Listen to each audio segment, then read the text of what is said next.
Good morning, River of Life. It's Jolene. I'm here for Dave's Devos. It's been a while, so I'm excited to be back with you guys. Today, I'm going to talk to you about encouragement because I think we all need it. And not necessarily because of what's going on in the world today. I am talking about our destinies, our God-given destinies, the things that He's called you to do, the everyday, daily grind that you might be in at work. Maybe it is something He's called you to that feels bigger than you. Maybe He's put a dream in your heart that you have not activated yet, that you haven't actually gone out and it hasn't started yet, but it's there. He's put a dream in your heart. We like to stuff those dreams down, guys, because sometimes it feels like it would be selfish or whatever the scenario might be in your mind. But the reality is God has put dreams in each of our hearts.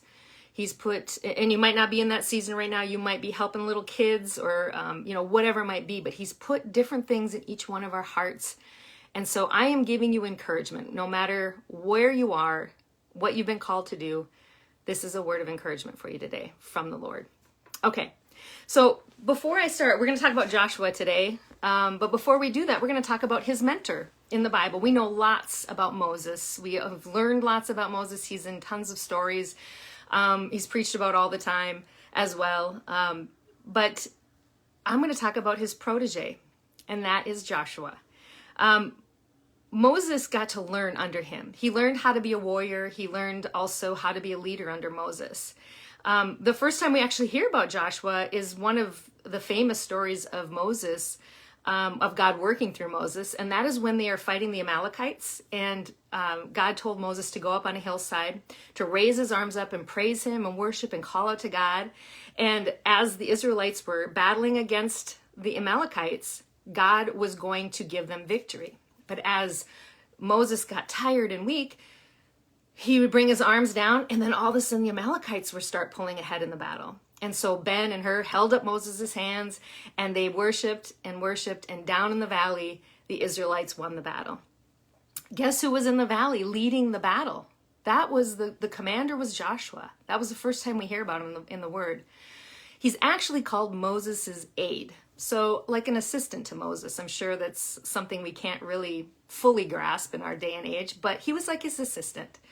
The other part where I think is really cool that Joshua was involved in when Moses was living is back then the Israelites all camped together out in the wilderness. This is when they were in the wilderness. They'd already broke free from Egypt. Moses led them across the Red Sea. God parted the waters. They were living in the wilderness at this point. And they had a tent outside of the big campsite, out away from where everybody lived. And we're talking millions of people, so it was out there. The tent would go up, and God, the pillar of cloud, would come down on the tent to signify that God was there. And Moses would meet God in the tent. Well, Joshua would come with, and he would go out to the tent, and Moses would have this conversation with God, and then he'd come out, and in Exodus 33:11, it actually says, just a really short statement, Moses was in the tent, he came out, Moses went back to the campground where all the people were. And just a little tiny statement that we probably all glimmer over most of the time, that Joshua stayed at the tent. I love that. That says a lot about Joshua. He knew the source of Moses' success as a leader was in God. So we're going to actually focus on Joshua 1 through 9 today. And to just set the scene at this point, Joshua, they are right outside the promised land. Now remember, they had the exodus from Israel. God was about ready to fulfill their destiny, was to get to the promised land. That dream that every Israelite had in their heart was to cross over and to take the land God had been promising them for generations. This was what they were called to in this moment. And Moses died. Moses had just died. And there they all were. The promised land was within sight. And God comes in Joshua 1 to Joshua and says to him, all right, Moses is dead, essentially. I'm not going to read it, but you should go read it. It's a great passage. It's only 9 verses. And he says to him, Joshua, Moses is dead. And now you're going to go and you're going to lead all of these people across the Jordan River. You're going to take this land that's over there. You're going to be the one that takes them into the promised land. This is the dream that I've put in all of your hearts. Now go and occupy this land. Go and do it. And it's really interesting because God's talking to Joshua and we don't get any dialogue. We don't hear what Joshua says. We don't even hear what he thinks. We don't hear any of it. We just hear the monologue of what God has to say, but he knows Joshua's heart.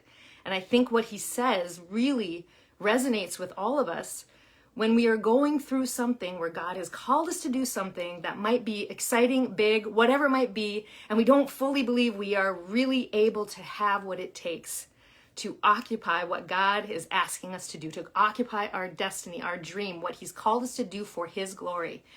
And in this moment, 3 times in those 9 verses, God says, be strong and courageous. Be strong and courageous. And the first time he says, be strong and courageous because it is you that is going to lead these people. I need you to lead them. So be strong and courageous. And I think many times, I think what he was doing is making the focus be on the fact that he's called Joshua. Moses is gone, so don't compare yourself to somebody else. This is your turn. This is your destiny. This is what I've called you to do. And so many times we just want to compare ourselves to other people and get locked in this place where we can't move. We get stuck. But God says, nope, I have made you for more. I have made you for something specific. So if God is calling you to something like that today, he's saying, be strong and courageous. Step out. I'm calling you, not somebody else. They have their time. I'm dealing with them. Don't worry about them. I'm calling you now. Go.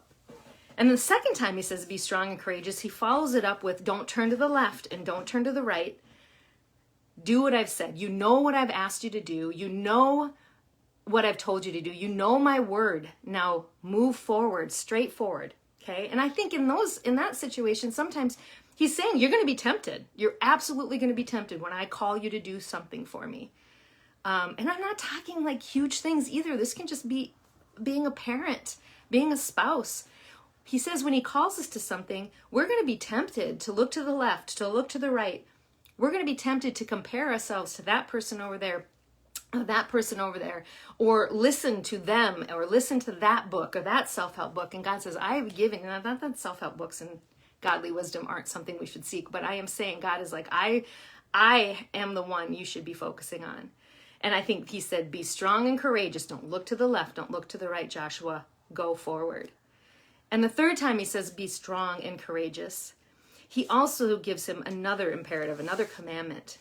Do not be terrified. Do not be discouraged.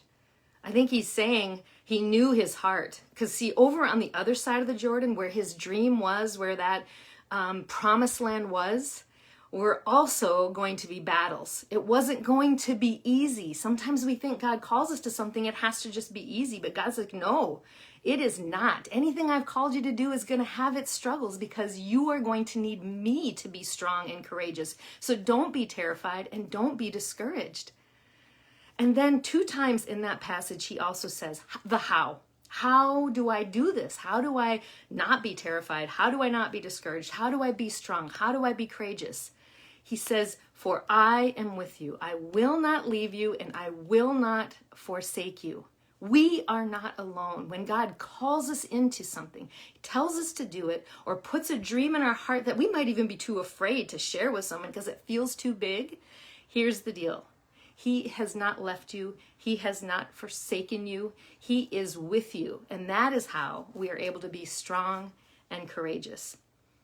The other how to this, I think, is found in Exodus 33:11. He got it. He got it. He stayed at the tent. He knew where the power, where the source was, where God was going to be able to get in there and to do what he needed to do. He submitted himself to God and said, okay, God, here I am. I'm at the tent. I'm not leaving. I want that power that I've seen in Moses. And I know you are the source of the strength and the courage. So I hope that encourages somebody out there today. We are all called to all different things. Let us not compare ourselves to each other. Let's not stunt our growth by thinking that God hasn't called us all to something great for his mission. So let's pray this out, church. In your precious name, God, we just ask that you will fall fresh on everyone that hears this, that you will stir up something in their hearts so that they will not push down any God-given dreams, anything that you have called them to that seems big or too large or too hard, but that you will show them, Lord, open their eyes and their hearts to see that through their submission, you will give them the strength and the courage, that you will give them the ability to do whatever it is that you've put in their heart, whatever task or assignments are on their plate today, tomorrow, 2 years from now. You will never leave them or forsake them, God, and we just praise you today for that. All right, church, you guys have a great week. We'll see you back here at Dave's Devos tomorrow.